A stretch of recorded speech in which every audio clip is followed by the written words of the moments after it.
Marvel के phase 4 में अब तक बहुत सारे न्यू सुपर हीरोज और कंसेप्ट्स इंट्रोड्यूस हुए हैं, लेकिन उन सब में सबसे मेजर चीज रही है एमसीयू का मल्टीवर्स। रिसेंट प्रोजेक्ट्स में बहुत सारे ऐसे कैरेक्टर्स, ऑल्टरनेट रियलिटीज और डायमेंशंस इंट्रोड्यूस हुए हैं जो मेन एमसीयू यूनिवर्स में नहीं बल्कि मल्टीवर्स में एग्जिस्ट करते हैं। जहाँ एक तरफ मल्टीवर्स इस फ्रेंचाइजी का सेंट्रल फोकस बनता जा रहा है, वहीं अब भी मल्टीवर्स से रिलेटेड बहुत सारी ऐसी डिटेल्स है जो हमें पता ही नहीं है। लेकिन जब बात आती है मल्टीवर्स में ट्रैवल करने की, तो एमसीयू में हमें बहुत सारे अलग अलग मेथड्स दिख चुके हैं, जिनमें सुपर पावर्स, सॉर्सरी और इवन साइंटिफिक मेथड्स भी हैं। हैंक पिम जैसे साइंटिस्ट से लेकर डॉक्टर स्ट्रेंज जैसे सॉर्सरर तक अब तक बहुत सारे लोग हैं जो मल्टीवर्स के बारे में अलग अलग डिस्कवरीज कर चुके हैं। और हमें ये बात जरूर क्लियर है कि मल्टीवर्स में जाने के लिए सिर्फ स्पेस ट्रेवल ही काफी नहीं है। Hi super fans, I am Swapnil और इस वीडियो में मैं बताऊंगा वो सारे तरीके जिससे हम ट्रैवल कर सकते हैं एमसीयू के मल्टीवर्स में। तो without wasting any more time, let's begin the video.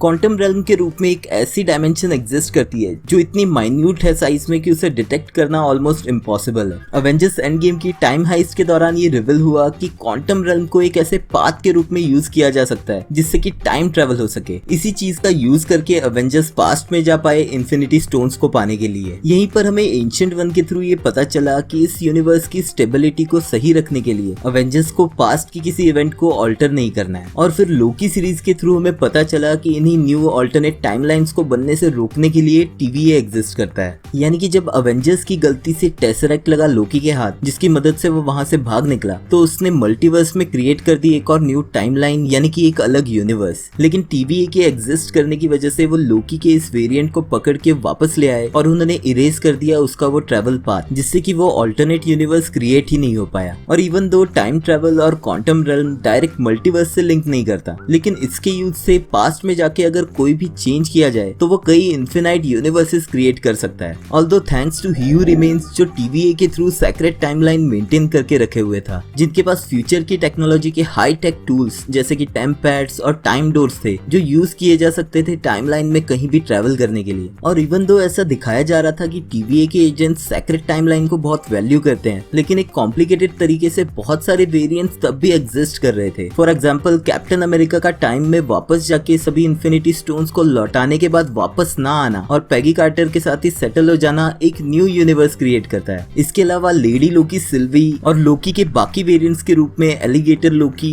Classic लोकी और इवन किड लोकी, ये सब भी किसी और यूनिवर्सेस से एग्जिस्ट करते हैं। यानी कि एक बहुत लंबे टाइम से पैरेलली बहुत सारे यूनिवर्सेस ऑलरेडी एग्जिस्ट करते आए हैं और टीवीए ने उन्हें तभी एग्जिस्ट होने दिया है जब तक कि वो उनके ओवरऑल प्लान को थ्रेटन ना करे। टीवीए खुद एग्जिस्ट करता है स्पेस और टाइम के बाहर। इसका मतलब है कि उनके हाईटेक टूल्स यूज करके उनके हेडक्वार्टर्स में जाना ही एक मल्टीवर्सल ट्रैवल का रूप है। लेकिन इसके साथ ही टीवीए को एक्सेस है कई और प्लेन्स ऑफ एग्जिस्टेंस का, जिनमें आता है वॉइड, जहां सभी प्रून्ड वेरिएंट्स को मरने के लिए छोड़ दिया जाता है, और दूसरा है Citadel at the end of time, जहां पे रहता है ही हू रिमेन्स, जिसने इस पूरी सेक्रेट टाइमलाइन को करोड़ों साल से प्रोटेक्टेड रखा था। अब टीवीए, वॉइड और Citadel at end of time तक पहुंचना पॉसिबल हुआ है ही हू रिमेन्स की फ्यूचर टेक्नोलॉजी के बनाए हुए इक्विपमेंट्स की वजह से, जिन्हें फिलहाल एमसीयू में एक्सप्लेन करना ऑलमोस्ट इम्पॉसिबल है। अब ही हू रिमेन्स के मरने के बाद कैंग द कंकरर के वेरिएंट ने उसकी जगह ले ली है, और नेक्स्ट ईयर आने वाली Ant Man and the Wasp Quantumania के थ्रू ही हमें पता चलेगा कि ही हू रिमेन्स ने एक्चुअली मल्टीवर्स का कंट्रोल कैसे लिया था और उसके ये इक्विपमेंट्स किस टेक्नोलॉजी पे बेस्ड हैं। कॉमिक्स में कैंग द कंकरर का कनेक्शन रीड रिचर्ड्स और डॉक्टर डूम के साथ था, तो ये पॉसिबिलिटी है कि इस टेक्नोलॉजी को दिखाया जाए एक फ्यूजन साइंस और सॉर्सरी का। अब सॉर्सरी से रिलेटेड और भी कई डायमेंशंस हैं जिन्हें हम पास्ट के इवेंट्स में देख चुके हैं, लेकिन फिलहाल बात करते हैं recent Disney plus show miss Marvel के बारे में, जहां पर अनएक्सपेक्टेड तरीके से हमें इंट्रोड्यूस किया गया एक न्यू डायमेंशन, नूर डायमेंशन से। यहीं पर हमें पता चला कि क्लैंडस्टाइन्स बिलोंग करते हैं एक ऐसी डायमेंशन से जो एग्जिस्ट करती है अर्थ के पैरेलली, लेकिन वहां तक पहुंचने के लिए कमाला के मैजिकल बैंगल्स का यूज करना पड़ेगा एक पोर्टल ओपन करने के लिए। ऑल्दो यहाँ पर वो पोर्टल ओपन करना काफी रिस्की रहा, लेकिन हो सकता है कि फ्यूचर में ये डायमेंशन तक पहुंचने का रास्ता और क्लियरली एक्सप्लेन किया जाए। यानी कि ये पॉकेट डायमेंशन हमारे यूनिवर्स का पार्ट नहीं है, और यही रीजन है कि ये मल्टीवर्स का पार्ट हो सकता है, जहां तक पहुंचने के लिए कमाला खान की ब्रेसलेट एक सॉल्यूशन है। अब एमसीयू में ऐसे ही और भी कई डायमेंशंस हैं जो सॉर्सरी से रिलेटेड ना होते हुए भी एमसीयू के मल्टीवर्स का पार्ट हो सकती हैं। इनमें आती है इन्फिनिटी स्टोन्स से सोल वर्ल्ड, ब्लैक पैंथर से एंसेस्ट्रल प्लेन, शांग ची में दिखी तालो, और रिसेंटली मून नाइट शो में दिखी आफ्टर लाइफ।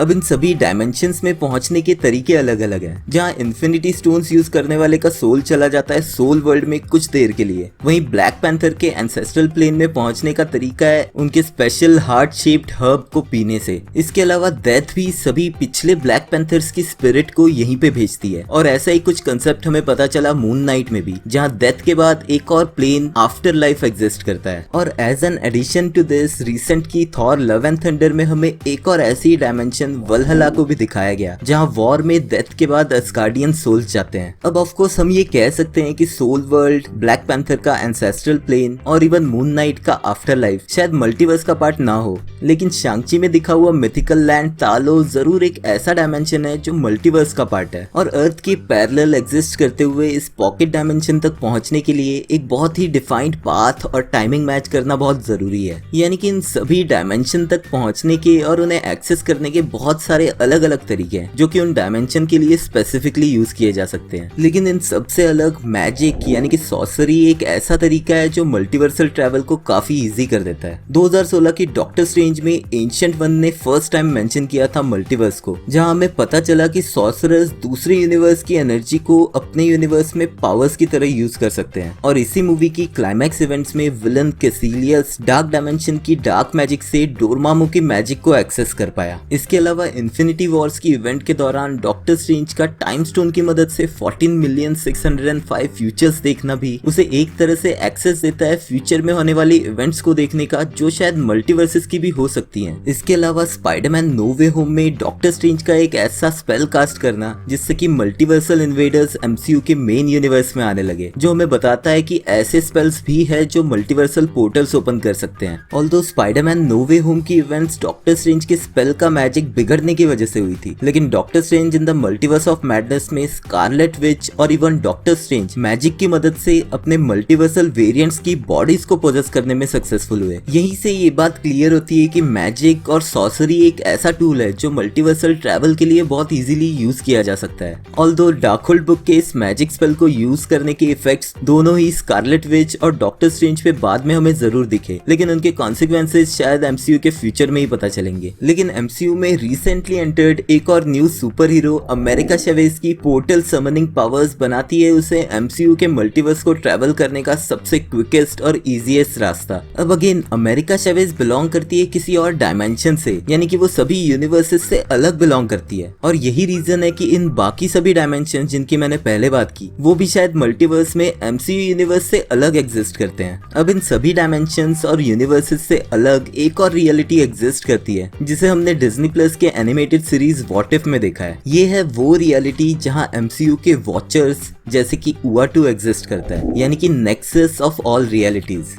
ये मोस्ट प्रॉब्ली एक ऐसी रियलिटी है जो एमसीयू के सभी यूनिवर्सेस और डायमेंशंस के बाहर एग्जिस्ट करती है, जहां तक पहुंचना मेरे हिसाब से एमसीयू के किसी भी सुपर हीरो के लिए फिलहाल इम्पॉसिबल है। व्हाट इफ सीरीज में हमें एक ऐसा सुपीरियर अल्ट्रॉन दिखा जो सभी इन्फिनिटी स्टोन्स की पावर्स के बाद मैनेज कर पाया था अपनी रियलिटी से बाहर जाके इस नेक्सस रियलिटी तक पहुंचना। और शायद nexus of all realities space और टाइम से बाहर एग्जिस्ट करता है, जो इन सभी यूनिवर्सेस को एक साथ बाइंड करके रखता है। इसी के सिमिलर एक और टर्म हमें doctor strange in the multiverse of madness में पता चली, जो है गैप जंक्शन, जो एग्जिस्ट करता है सभी यूनिवर्सेस के सेंटर में, जहाँ पे द बुक ऑफ विशांति थी। लेकिन अगेन गैप जंक्शन तक पहुंचने के लिए अर्थ 838 के डॉक्टर स्ट्रेंज ने एक ऐसा पोर्टल सेट करके रखा था जो ओपन हो सकता था सिर्फ उसकी वॉच की मदद से, जो हमें वापस लेके आता है मैजिक और सॉर्सरी पे, जो इस एमसीयू के फ्यूचर में मल्टीवर्सल ट्रैवल के लिए सबसे इंपॉर्टेंट चीज होगी। तो गाइस ये थे वो सभी मल्टीवर्सल लोकेशंस और वहां पहुंचने के अलग अलग तरीके। अगर आपने भी ऐसा कोई तरीका नोटिस किया है जो मैंने इस वीडियो में मिस कर दिया है तो प्लीज मुझे कमेंट्स में लिख के बताना। अगर आपको ये वीडियो पसंद आया है तो प्लीज लाइक कर देना क्योंकि वो एकदम फ्री है। Thank you for watching this video. मिलते हैं नेक्स्ट वीडियो में।